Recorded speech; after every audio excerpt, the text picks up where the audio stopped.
여러분 안녕하십니까? 7시 뉴스 전북입니다.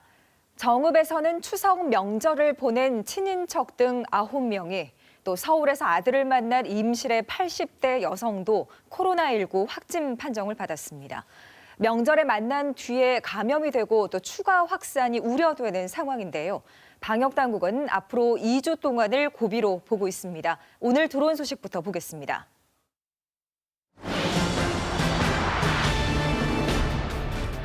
정읍의 한 마을에서 추석 연휴 동안 모인 친인척 그리고 이들과 접촉한 마을 주민이 코로나19에 집단 감염됐습니다.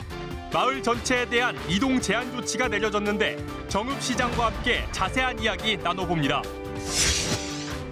일단 화재 논란에 휩싸인 전기차, 호나 운전자들이 원인을 밝혀달라는 국민청원을 제기한 데 이어 단체 소송을 준비 중입니다. 배터리 관련 시스템 결함 가능성 때문인데 현대차는 원인을 파악한 뒤 대책을 내놓겠다고 밝혔습니다. 지난해 국민연금 기금운용본부와 연관된 몇몇 국내외 금융사들이 전북에 지점을 냈습니다. 하지만 공유 사무실을 쓰거나 상주하는 전문 인력이 없는 경우가 많고 지난 총선 뒤에는 유치마저 끊겨 금융생태계 조성과는 거리가 멀어 보인다는 지적이 일고 있습니다. 조두순이 오는 12월 출소를 앞둔 가운데 아동 성범죄자들에 대한 강도 높은 대책을 주문하는 목소리가 높습니다. 이슈 K에서 심층 논의합니다. 추석 연휴에 정읍의 한 마을에서 만난 친인척 8명이 코로나19에 집단 감염됐습니다. 여기에 확진자와 같은 마을의 주민도 오늘 추가로 확진 판정을 받으면서 이 마을에 이동 제한 조치가 내려졌는데요. 박웅 기자가 보도합니다. 전북 정읍의 양지마을. 경찰이 마을 입구를 통제하고 있습니다.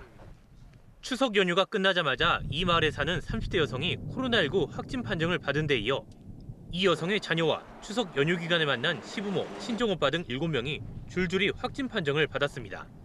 시부모와 접촉한 같은 마을의 70대 여성도 양성 판정을 받는 등 확진자가 잇따르자 정읍시가 이 마을 전체에 이동 제한 조치를 내린 겁니다.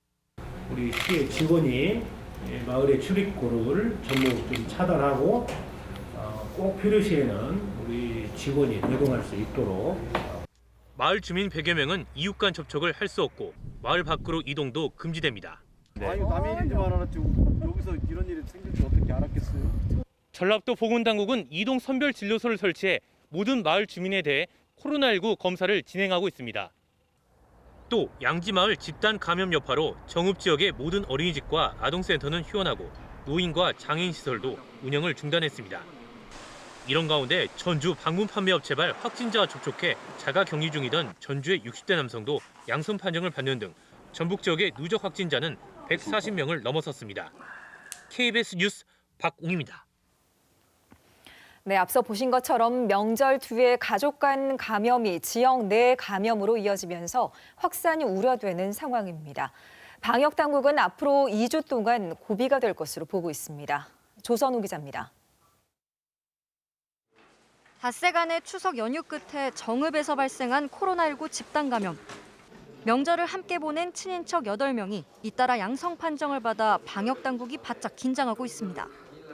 현재 가족 내 최초 확진자로 추정되는 사람은 전북 140번째 확진자로 앞서 확진된 133번째 확진자의 친정 오빠입니다. 서울에서 살다 지난달 말 고향인 정읍에 내려왔고 지난 1일 여동생과 만난 것으로 확인됐습니다. 친정 오빠가 친정 어머니랑 모시고 왔기 때문에 가족들 간에는 마스크 착용이 거의 대부분 이루어지지 않았습니다. 이후 133번째 확진자가 추석 연휴 동안 자녀 4명, 시부모님 등과 지내면서 가족 간 감염이 이뤄졌고 지난 3일 시어머니인 전북 135번째 확진자와 같은 마을 정자에서 대화를 나눈 이웃 주민이 뒤이어 확진 판정을 받았습니다. 가족 간 감염이 지역 내 감염으로 이어진 건데 방역당국은 이 사례 역시 마스크 착용이 허술했던 탓으로 보고 있습니다. 아들이 사는 서울에서 명절을 보낸 임실의 80대 여성도 아들에 이어 코로나19 확진 판정을 받았습니다. 마스크를 착용을 하셨다면 이제 문제가 없겠지만요. 사실 좀 그런 부분이 잘 지켜지지 않아서 생긴 예라고 보겠습니다. 방역당국은 앞으로 2주 동안이 지역 내 추가 확산의 전환점이 될 것으로 보고 도민들에게 개인위생 수칙 지키기와 거리두기 실천에 동참해달라고 호소하고 있습니다. KBS 뉴스 조선우입니다. 코로나19 확진자 수는 감소세지만 의정부에 있는 재활 전문 병원에서 확진자가 나오는 등 새로운 집단 감염은 계속 이어지고 있습니다. 방역당국은 추석 연휴 가족 모임 등으로 위험도가 높아졌다면서 폭발적인 확산 가능성도 있다고 우려를 나타냈습니다. 보도에 김학재 기자입니다. 신규 확진자 수는 75명으로 엿새째 두 자릿수로 감소 추세를 유지하고 있습니다. 지역별로는 경기가 34명, 서울이 13명, 인천 4명으로 수도권에 집중돼 있습니다. 현재 1,734명이 격리돼 병원 치료를 받고 있으며 이 중 위중과 중증 환자 수는 105명입니다.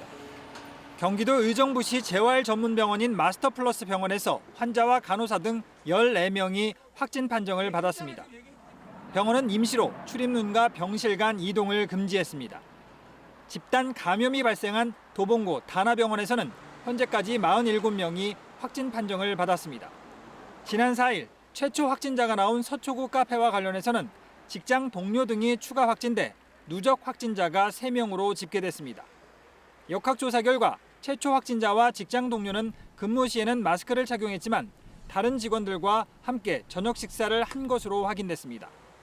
확진자는 엿새째 두 자릿수를 유지하는 가운데 신규 집단 감염 건수는 지난달 첫째 주 25건에서 지난주에는 5건에 그치는 등 감소 추세를 보이고 있습니다. 하지만 감염 경로를 알 수 없는 사례는 20% 수준을 유지하고 있으며 병원과 학교 등에서 집단 감염도 이어지고 있습니다. 방역당국은 이동량이 많은 추석 연휴가 지나고 조용한 전파가 진행되고 있을 가능성이 매우 높다고 설명했습니다. 이번 주는 지난 추석 연휴 기간 동안의 이동 그리고 만남의 여파로 인해서 코로나19 발생의 위험도가 높아져 있는 상황입니다. 전국적으로도 감염 확산이 이루어질 수 있는 가능성이 있습니다. 따라서 지금은 긴장감을 가지고 추석 연휴 이후에 확산 추이를 지켜봐야 할 때라고 강조했습니다. 방역당국은 조용한 전파에 노출되지 않기 위해서라도 마스크 착용 등 방역 수칙을 지키는 것이 중요하다고 거듭 강조했습니다. 지난 8월 스타벅스 사례에서 마스크를 착용한 종업원은 감염되지 않았지만 미착용한 25명의 이용자는 감염된 것을 보았습니다. 또 가을 산행철을 맞아 관광지 케이블카를 탈 때와 야외 운동기구를 사용할 때 마스크를 쓰지 않는 사례가 자주 신고되고 있다며 주의를 부탁했습니다. 방역당국은 이와 함께 단체 산행은 자제하고 동행 인원도 최소화해달라고 요청했습니다. KBS 뉴스 김학재입니다.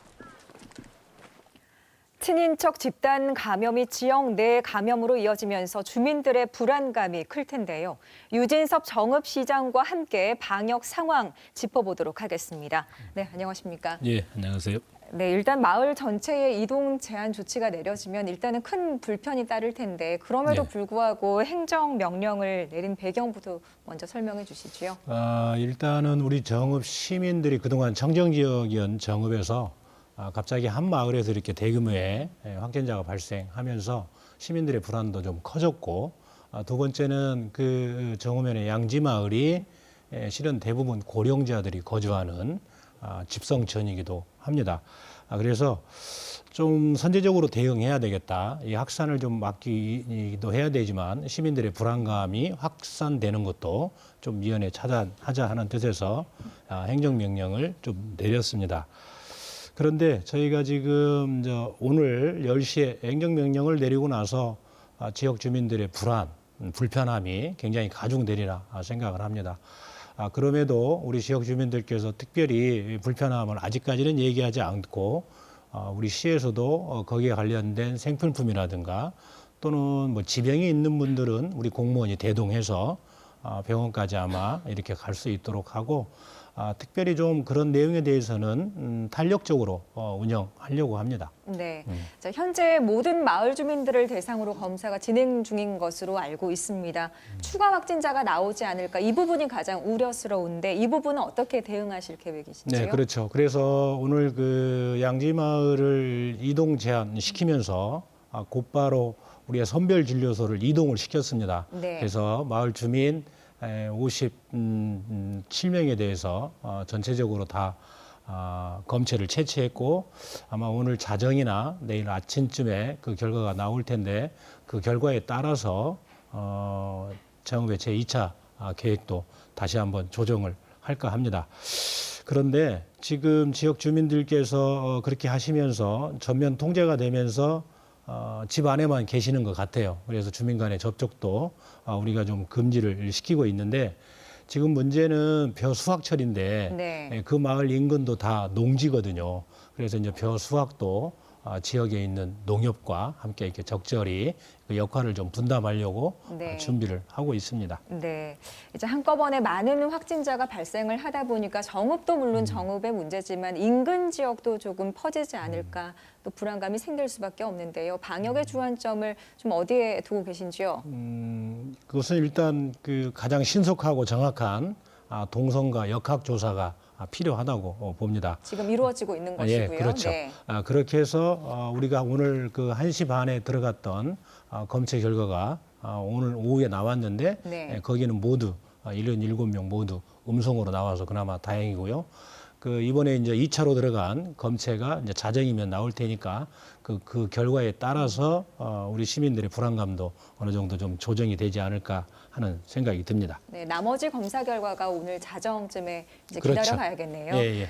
네, 앞으로 이제 2주 동안이 방역의 고비가 될 것이다 이렇게 보고 있습니다. 많은 예. 지역 주민들이 걱정하고 계실 텐데 마지막으로 당부 말씀 부탁드립니다. 그 지금 우리에게 필요한 것은 이 코로나19에 대한 두려움보다는 이 코로나19의 상황을 잘 극복할 수 있다고 하는 자신감이 필요하고요. 네. 덧붙여서 이런 코로나19하고 관련된 정확하게 확인되지 않은 정보들이 시민들 사이에 인터넷 또는 SNS상으로 이렇게 많이 유통이 되고 그게 두려움을 확산시키는 계기인 것 같습니다.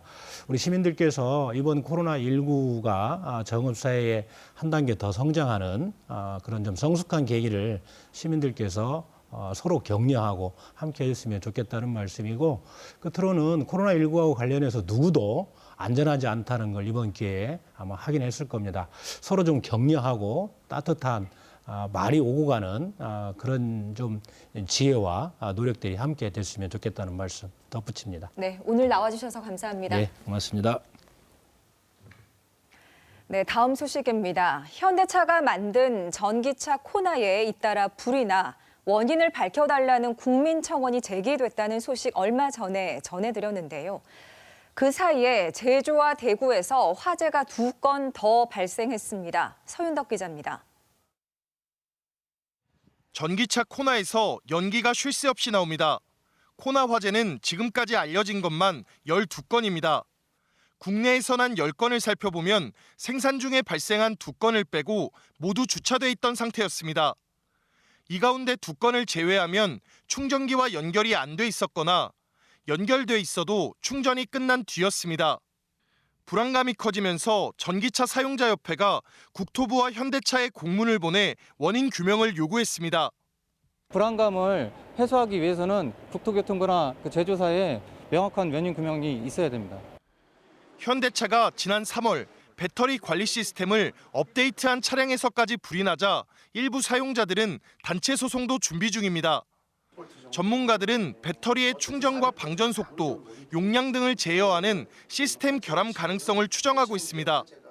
충전 후에 대부분 몇 시간이 지난 다음에 화재가 발생한 걸로 봐서는 고전압 배터리의 방전 과정에서 화재가 발생했다. 충전 시간이나 충전 용량 이런 것들을 제대로 제어를 해줘야 냉각시키는 부분들도 역할을 할 수가 있는 건데 문제가 생기면은 화재가 생길 수가 있습니다. 현대차는 원인 규명 후에 이달 중으로 대책을 내놓겠다는 입장입니다. KBS 뉴스 서윤덕입니다. 마스크 미착용에 따른 시비로 전북에서는 지난 5월 말부터 최근까지 대중교통 이용객 등 14명 입건돼 조사받았습니다. 경찰이 적용한 혐의는 운전자 폭행과 상해가 10명으로 가장 많았고 업무 방해와 모욕이 2명씩이며 대부분 버스에서 일어났습니다. 현재 대중교통 운전자와 이용자는 모두 마스크를 착용해야 하며 계도 기간을 거쳐 다음 달 13일부터는 미착용 시 10만 원 이하 과태료를 물게 됩니다. 호성 전주병원과 다솔 아동병원이 전주시로부터 호흡기 전담 클리닉으로 지정받아 진료를 시작했습니다. 올 겨울 코로나19와 독감 등 호흡기 질환이 동시 유행할 것에 대비한 것으로 이들 병원은 2억 원을 지원받아 호흡기와 발열 환자만 이용할 수 있는 독립적인 공간을 마련하고 장비도 구축했습니다. 전담 클리닉을 찾은 환자는 코로나19와 역학적 연관성을 확인한 뒤에 단순 호흡기 질환이면 일반 병원처럼 진료받고 역학적 연관성이 있다고 판단되면 호성 전주병원 선별진료소와 덕진 화산 선별진료소에서 검체 채취를 하게 됩니다. 전담 클리닉은 전화 상담을 통한 사전 예약제를 운영하며 진료 비용은 일반 병원처럼 환자 본인 부담금만 내면 됩니다. 코로나19 발열 검사를 위한 전북 지역 일선 학교의 열 화상 카메라 설치율이 65%에 불과한 것으로 나타났습니다. 전북교육청에 따르면 초중고등학교 774곳 가운데 학생 수가 100명이 넘는 502곳에만 열 화상 카메라가 보급됐습니다. 이에 따라 100명 이하 작은 학교에서는 등교 시간 교직원 등이 직접 체온 측정기로 발열 검사를 하는 불편이 따르면서 형평성 논란이 제기되고 있습니다. 코로나19 장기화로 학교와 공교육에 대한 고민이 커지고 있는 가운데 공교육의 역할과 과제 등을 진단하는 생방송 심층 토론이 오늘 밤 10시 KBS 1텔레비전에서 방송됩니다. 오늘 토론회는 교육당국과 학부모 대표, 교육 전문가 등이 출연해 코로나19 이후 학교 현장의 목소리를 듣고 정상적인 공교육을 위한 대안과 해법을 심층 진단합니다. 전북교육청이 학교 현장의 목소리를 교육행정에 반영하기 위해서 중고등학생을 대상으로 정책 제안을 공모했는데요. 이 가운데는 미래 교육이나 학교 생활 개선에 도움이 되는 반짝이는 아이디어가 많았다고 합니다. 오중호 기자가 보도합니다. 청와대 국민청원같이 전북의 학생들이 교육감에게 직접 불편사항이나 교육 민원을 제기할 수 있게 하자는 청소년 신문고. 학교 안에서 해결할 수 없는 점들, 그래서 교육감님과 전라북도 교육청이 힘을 합쳐서 학생들의 동의를 얻어서 충분히 시행을 하는 방향으로. 코로나19 장기화 속에 학교별로 다양한 소식을 두루 담아 배포하는 학생 신문 제작에서부터 4차 산업혁명과 관련해 미래조사 시찰단 파견을 통한 온라인 정보 공유 축제 등도 모두 학생들의 아이디어입니다. 자동화와 인공지능 대체 현장을 직접 견학하고 그것을 학생들이 직접 월보를 간행해서 학생들에게 전달하는 그런 식의 학생 참여 사업을 생각을 했고요. 지난달 전북의 학생들이 내놓은 정책 제안은 자치와 인권, 환경과 문화, 진로와 학력 신장 등 모두 115건입니다. 그 의원들 중에서 저희도 한 번 더 생각해보고 또 기존에 가지고 있는 시선을 좀 다양하게 바라볼 수 있는 그런 날카로운 그런 제안들도 있었던 것 같습니다. 전북교육청은 이 가운데 우수 제안 10건을 선정해 실무 부서별 검토 절차를 거쳐 내년도 교육정책에 반영할 방침입니다. KBS 뉴스 오중호입니다.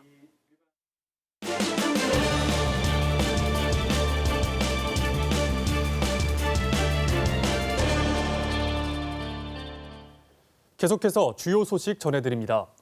지난해 국내외 금융사들이 잇따라 전북에 지점을 냈습니다. 전라북도와 국민연금공단은 금융생태계가 만들어지고 있다며 금융중심지 지정에 기대감을 키웠는데요. 1년이 지난 지금 어떤 모습일까요? 안승기 기자입니다. 700조 원이 넘는 자산을 다루는 국민연금공단 기금운용본부. 이곳을 기반으로 한 금융생태계 조성은 전라북도의 핵심 과제 가운데 하나입니다. 이를 위해 전라북도와 국민연금공단은 지난해부터 올해 초까지 국내외 대형 금융기관 6곳의 지점을 잇따라 유치했습니다. 신속히 업무 지원을 하는 것을 목표로 하여서 앞으로 진정한 국민연금의 사업 파트너로 거듭나기를 새삼 기대하고 있습니다. 1년이 지난 지금 지점들을 둘러봤습니다. 세계 1위 수탁은행이 전주에 온다는 소식만으로도 큰 화제를 모은 뉴욕 멜론은행. 등록된 주소로 찾아갔더니 창업 초기에 주로 쓰는 공유 사무실이 나옵니다. 임시 사무실 형태로 운영해온 겁니다. 보통 안 계시는 것 같은데 꼭 하시는 분은 있는데 항상 사무소에 있진 않으니까 크기가 사무실인데 요거 1.5배 정도 크기예요. 국내 투자회사 가운데 처음으로 혁신도시에 입주한 SK증권. 국민연금의 특화에 대체 투자 등을 하겠다고 밝혔지만 상주하는 전문 인력은 찾아볼 수 없고 회의 공간으로만 쓰이고 있습니다. 거의 세미나 중심으로 하는 편이고 지금은 코로나 때문에 무궁화 신탁은 계열사인 현대자산운용과 함께 전라북도와 글로벌 금융생태계 조성을 위한 업무 협약까지 했지만 연기금 투자와 무관하게 부동산 등 신탁 자산만 관리하고 있습니다. 국가기관이랄지 이런 걸 맡아서 자산 운용해도 그런 관계없고 현대자산 운용이 그 일을 해요. 이자도 같이 했는데 다른 방향이 다 틀리니까. 이들 6개 기관 임원들을 명예도민으로 선정한 전라북도. 전북 금융센터를 짓고 기금운용본부와 연계한 금융생태계를 만들어 금융중심지 지정에 제도 전할 계획이지만 아직 갈 길이 멀어 보입니다. 금융기업들의 물리적 유치 수준에 지금 멈춰서 있는 것 같아요. 근데 금융산업은 정보거든요. 여기서 뭔가 부가치를 창출할 수 있는 정보 창출 구조가 자체 내에 형성될 수 있도록. 금융생태계 조성은 공공기관 2차 이전과도 밀접한 만큼 내실 있는 해법 마련이 시급합니다. KBS 뉴스 안승길입니다. 그나마 4월 총선 이후에는 지점 유치가 뚝 끊겼습니다. 이 때문에 선거를 앞두고 반짝 유치에 열을 올린 게 아니냐는 지적도 나오고 있습니다. 계속해서 안태성 기자입니다. 국내외 금융회사들이 전주에 잇따라 지점을 낸 건 지난해 8월부터 올해 2월까지입니다. 총선을 8달, 짧게는 2달가량 앞두고 집중적으로 이루어졌습니다. 다른 금융기관들의 이전을 촉진하고 전북 혁신도시가 자산운용 중심의 국제금융도시로 나아가는 데 큰 도움이 될 것입니다. 탄력을 받는 듯했던 금융회사들의 입장은 선거가 끝나자 맥이 끊겼습니다. 그런 부분들은 솔직히 결정된 것도 없고 만약에 계획이 있어도 말씀을 못 드리는 부분이. 총선 직전 김성주 의원이 이사장으로 있던 시기에는 유치에 공을 들이는가 싶더니 총선이 끝난 뒤 지금까지 추가 입점 소식은 들려오지 않고 있습니다. 이 때문에 금융중심지 조성이라는 장기적인 목표를 가지고 유치에 나섰다기보다는 선거를 겨냥한 포석 아니냐는 지적이 나오고 있습니다. 문재인 대통령의 대선 공약인 금융중심지 지정이 무산된 데 따른 반발 여론에 당시 야권의 공세가 거셌기 때문입니다. 이 정부에서는 물 건너갔습니다. 3년마다 한 번씩 금융중심지 추진위원회가 심의를 하는데 이번에 포기했으면 3년 뒤는 문재인 정권이 아닙니다. 금융중심지 지정을 위해 관련 기반을 더 갖춰야 한다는 정부 논리에 따라 총선을 앞두고 이뤄진 반짝 유치. 일자리 등 파급 효과를 따지기보다는 나빠진 여론을 돌리고 선거에 유리하게 분위기를 띄우는데 급급한 게 아니냐는 의심을 낳고 있습니다. KBS 뉴스 안태성입니다. 전북 주요 기관에 대한 21대 국회 첫 국정감사가 내일부터 오는 26일까지 국회와 세종청사 등에서 열립니다. 내일 환경부와 한국농수산대학을 시작으로 14일에는 국민연금공단과 영산강 홍수통제소, 16일에는 새만금개발청, 20일에는 전북대와 전북교육청 등에 대한 감사가 이뤄질 예정입니다. 이번 감사에서는 대규모 수해 원인과 익산 장전마을 집단 암 발병, 새만금 개발 사업과 해수유통 문제 등이 쟁점이 될 것으로 보입니다. 이상직 의원 측근의 선거법 위반 혐의 등을 수사하고 있는 검찰이 최근 이 의원을 소환 조사했습니다. 전주지검은 지난 4일 이 의원을 불러 중소벤처기업진흥공단 이사장 시절 지인 등에게 명절 선물을 보냈다는 의혹과 선거법 위반 혐의 등에 대해 조사한 것으로 알려졌습니다. 검찰은 앞서 총선 다음 날 이 의원의 선거사무소를 압수수색했으며 최근 선거법 위반 혐의로 측근 2명을 구속하는 등 오는 15일 선거법 위반 공소시효 만료를 앞두고 수사를 이어가고 있습니다.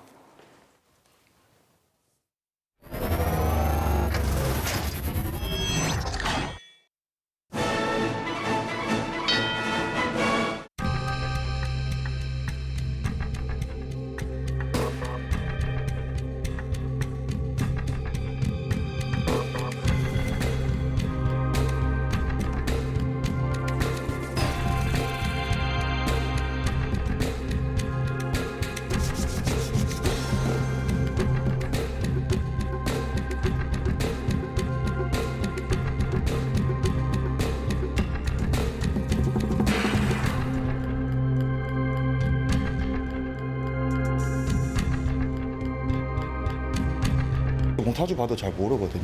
그러면 아무래도 좀 불안하고 그냥 거리에 돌아다니기 좀 꺼끌스럽다 막 이런 얘기도 하고.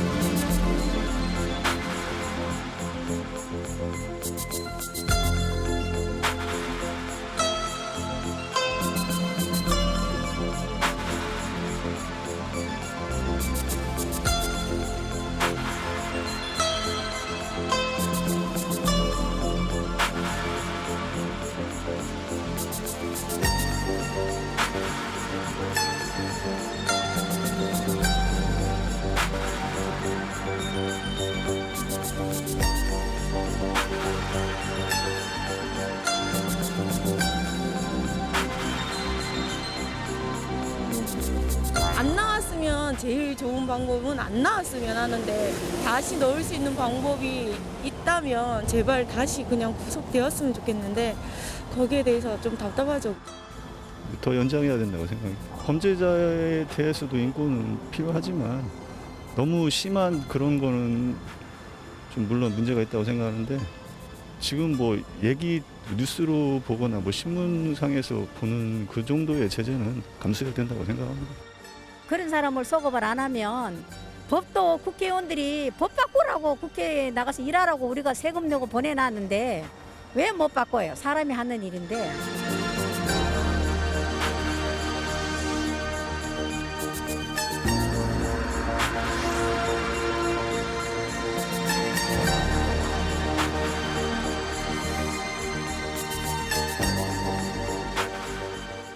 이슈 K, 사회적 이슈에 대한 갑론을박을 집중 조명하는 시간입니다. 아동 성범죄자죠. 조두순이 12월 13일 출소를 앞두고 고향인 안산시로 돌아온다고 해서 국민들의 불안이 커지고 있습니다. 재범 우려 때문인데요. 조두순을 비롯해 강력 아동 성범죄자들에 대한 재범 방지책이 하루빨리 마련돼야 한다는 목소리가 높습니다. 하지만 여야 정치권이 법안을 부랴부랴 마련하고 있지만 위헌 논란 탓에 소급 적용은 쉽지 않을 것 같은데요. 오늘 두 변호사와 함께 제2, 제3의 조두순을 방지할 수 있는 대책과 법안은 무엇인지 진단해 보겠습니다. 두 분 어서 오시죠. 고맙습니다. 네, 먼저 오늘로써 조두순이 출소 68일을 앞두고 있습니다. 출소를 막아달라, 재수감을 해달라 이런 국민 청원들이 나오고 있는데 이 재수감 등을 하려면 또 재심을 해야 하잖아요. 현재 우리 법으로는 좀 어려운 게 아닌가 이런 생각이 들거든요. 어떻게 생각하십니까? 불가능합니다. 불가능하다. 네. 그러니까 재심이라는 것 자체가 네네. 그 유죄 판결을 선고받은 사람이 본인한테 유리한 판결을 얻기 위해서 하는 제도이기 때문에 그것 자체가 불가능하고요. 네. 그리고 지금 사실 조두순을 다시 처벌할 수 없는 가장 기초가 되는 근거가 죄형 법정주의거든요. 그러니까 어떤 범죄를 저지를 때 이미 그 범죄를 처벌할 수 있는 죄와 형이 정해져 있어야 된다라는 죄형 법정주의인데 그건 헌법에 정해져 있습니다. 네. 좀 전에 말씀하신 것처럼 그런 새로운 법이 만들어진다면 그건 다 위헌의 가능성이 높아서 실제로 법을 통해서 지금 그 조두순을 다시 처벌하거나 어떻게 이제 격리를 시킬 수 있는 방법은 현재 상태로는 거의 불가능에 가깝고 다만 이제 과거에 있었던 것처럼 이제 사회보호법의 형식으로 그거는 어떤 죄에 대한 평가라기보다는 네. 사회를 보호하기 위해서 특수 일부 몇몇 어떤 사건들이나 범죄인에 대해서 이 격리를 하는 법을 새로 만들 수는 있을 텐데 네네. 그거는 다시 형사처벌을 하는 의미는 아니고 사회를 보호한다는 의미에서 어떤 행위를 할 수 있는 건데 그것도 현재 법률은 전혀 없는 상태이기 때문에 그런 것들이 가능할 수 있도록 국회에서 좀 조속하게 입법 활동을 했으면 하는 바람입니다. 네네. 이덕준 변호사님은 네. 어떻게 생각하시는지요? 아니 뭐 박 변호사님 방금 전에 말씀해 주신 것처럼 현행법 체계에서는 뭐 법률상 불가능한 법률상 불가능한 것으로 보이고요. 근데 정말로 이게 사후입법으로 해가지고 조두순 같은 뭐 아동 성범죄자들을 처벌할 수 있을지 이 부분은 정말로 앞으로 계속 풀어나가야 될 과제인 것 같습니다. 네네. 예. 그래서 이 조두순 격리법, 뭐 재범 방지법 이런 것들이 계속해서 언급이 되고 있습니다. 방금 얘기했듯이 소급 적용하기가 쉽지 아예 되지 않는 거죠? 네, 가능하지 않습니다. 네네. 네. 그렇다면 이렇게 조두순 관련 법들 쏟아지고 있는데 가장 가능성이 높은 것, 현실적인 법은 어떤 게 있을까요? 이덕준 변호사님. 지금 뭐 말씀하신 것처럼 지금 뭐 적용해가지고 현실적으로 적용한 법률이 뭐가 있을까 찾기가 진짜 난감한 것 같고요. 네네. 그 뭐 조두순 같은 성범죄자로부터 사회를 보호하고 싶은 그런 마음, 그 다음에 좀 더 세게 처벌해주고 싶은 마음은 뭐 간절하고 공감을 하는데 현실적으로 지금 뭐 사후입법을 통해서 적용할 수 있는 법들이 많지 않다라고밖에 말씀드릴 수가 없어서 참 안타깝습니다. 네네. 박정규 변호사님도. 그러니까 지금 문제는 조두순 사건이 벌어진 이후에 성폭력 관련된 법들이 굉장히 강화가 됐습니다. 그러니까 네. 우리나라가 본래 유기징역의 최고가 15년이었는데 조두순 사건 이후로 그게 30년으로 이제 30년으로요? 네. 인플레가 됐고 13세 미만 미성년자 강간 사건에서는 공소시효 자체가 없어졌습니다. 네네. 예, 거기다가 지금 전자발찌의 경우에도 30년까지 전자발찌를 부착할 수 있게끔 기간이 늘어나기도 했는데 그 모든 강화 조치가 조두순한테 적용이 될 수 없다는 소급 적용이 안 되니까요. 네. 엄청난 사실 때문에 사실 저는 변호사로서 지금 많은 시민들이 원하는 많은 내용들을 들을 때마다 되게 마음이 답답하거든요. 그러니까 네네. 법률적으로 가능하지 않다라는 걸 너무 잘 알고 있기 때문에 그 대신 그렇다고 해서 과거에 없어진 사회보호법과 같은 법을 지금 다시 고민을 해야 되는가도 문제이긴 한데 변호사인 저조차도 정말 이거는 뭔가 해결을 해야 되지 않을까. 그리고 나중에 또다시 이 사건이 벌어지고 나서 어떻게 다른 조처를 취해서 또 다른 피해자가 발생을 한다면 그건 진짜 너무나 안타까운 일이어서 그렇죠. 네. 그 일이 벌어지기 전에 좀 조속히 국회에서 뭔가를 좀 법률의 형식으로 위헌이 아닌 뭐 사회보호법의 형식으로든 어떤 극소수의 사람들을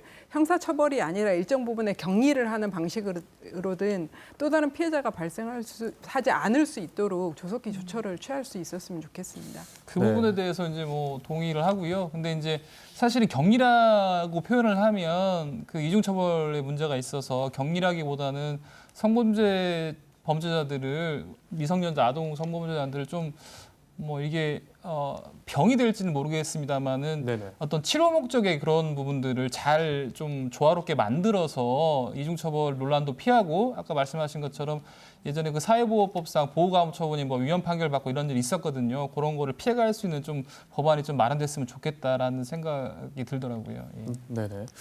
현재 조두순과 유사한 범죄를 저지른 재범 고위험군이 192명에 이른다고 합니다. 제2 또 제3의 조두순을 막을 해법 어떤 것들이 좀 있을까요?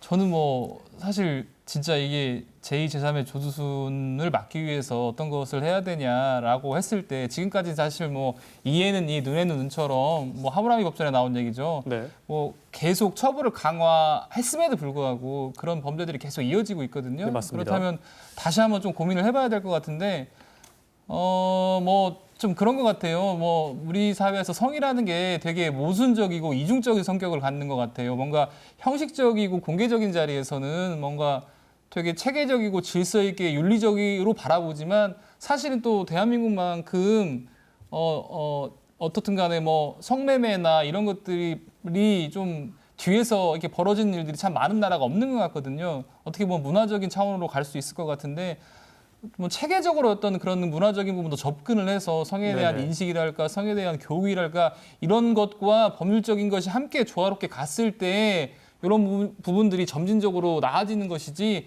한 방에 뭔가 이거를 해결할 수 있는 방법은 좀 찾기 어렵지 않나라고 생각이 들더라고요. 네, 오늘 두 분 말씀 여기까지 듣도록 하겠습니다. 감사합니다. 네, 지난 8월 중순 전주시 색장동 하천에서 물놀이를 하던 23살 박모 씨가 수심 2m가 넘는 곳에 빠져 숨진 사건과 관련해 박 씨의 아버지가 오늘 기자회견을 열고 철저한 수사와 진상 규명을 요구했습니다.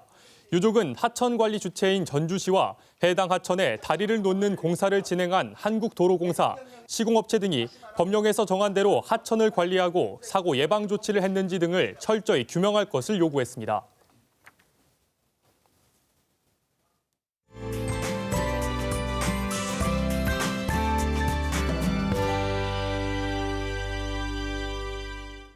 오늘도 아침 공기는 서늘했지만 낮에는 따스한 가을 햇살이 퍼졌습니다. 때이른 추위는 내일 아침까지 이어지겠는데요. 전주 10도로 오늘과 비슷하겠고요. 낮부터는 기온이 올라서 모레는 평년 수준을 회복하겠습니다. 다만 일교차는 계속해서 10도 이상 크게 벌어지는 만큼 겉옷 한 벌 챙기셔서 옷차림에 신경 써주시기 바랍니다. 내일은 장수 등 동부 내륙과 높은 산지를 중심으로 서리가 내리는 곳이 있겠습니다. 농작물 관리에 유의해 주시기 바랍니다. 위성 영상입니다. 고기압의 영향을 받고 있는데요. 차차 높은 구름이 유입되겠고요. 내일도 공기는 청정하겠습니다. 다만 출근길에는 안개를 주의하셔야겠습니다. 동부 내륙을 중심으로 가시거리 1km 미만의 안개가 끼는 곳이 있겠습니다. 내일 기온 자세하게 살펴보겠습니다. 익산 8도에서 출발해 한낮에는 23도까지 오르겠고요. 전주도 23도, 군산은 21도까지 오르겠고 그 외 서해안은 22도까지 올라서 오늘보다 조금 높겠습니다. 동부 내륙은 진안과 장수 5도로 쌀쌀하겠고요. 낮에는 장수 20도, 완주 23도, 순창과 남원은 22도까지 올라서 일교차가 크겠습니다. 바다의 물결은 서해남부 먼바다에서 최고 2m로 비교적 높게 일겠습니다. 당분간 쾌청한 가을 하늘이 펼쳐지겠고요. 기온은 점차 오름세를 보일 전망입니다. 날씨였습니다. 네, 조금 전 지역업체 마스크 기사가 잘못 나간 점 시청자 여러분의 양해 부탁드리겠습니다. 이상으로 7시 뉴스를 마치겠습니다. 시청해주신 여러분 고맙습니다.